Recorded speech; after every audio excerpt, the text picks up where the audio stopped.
So Trump's tariffs went on China, and in response, China put on its own tariffs, but also said that it's going to stop exporting rare earth minerals. It already was not exporting some minerals, but now it's added on a few more, and these minerals are useful for making military weapons. Now, since the tariffs came into place, Chinese stocks have been doing just as bad, if not worse, than the broader market. But we need to remember that Chinese stocks often go down and up together.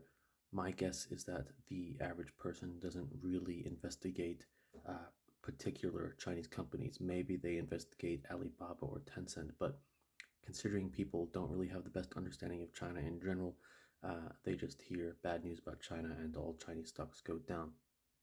But one thing that we need to consider is that China has been kind of in a trade war with the United States for a long time now, since the first Trump administration, and even during Biden's administration, this was continued, if not worsened, because after the COVID pandemic, companies began moving to other countries.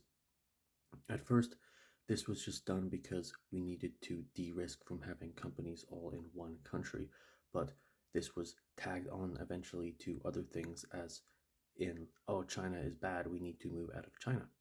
So, over the past 7 years, China has been preparing for the second Trump administration. And how have they been doing this? By moving their manufacturing to other countries because they were already getting tackled in this manner, and also by doing more business with the global south. I was in the gaming industry, and companies would tell me that we aren't as interested in doing business with the United States at the moment. We're focusing on Southeast Asia. So even though Chinese stocks have gone down in the past few days, and they probably will continue to be hit by tariffs because China does buy products from the United States, we need to remember that possibly in the future there will be some more nuance to the situation.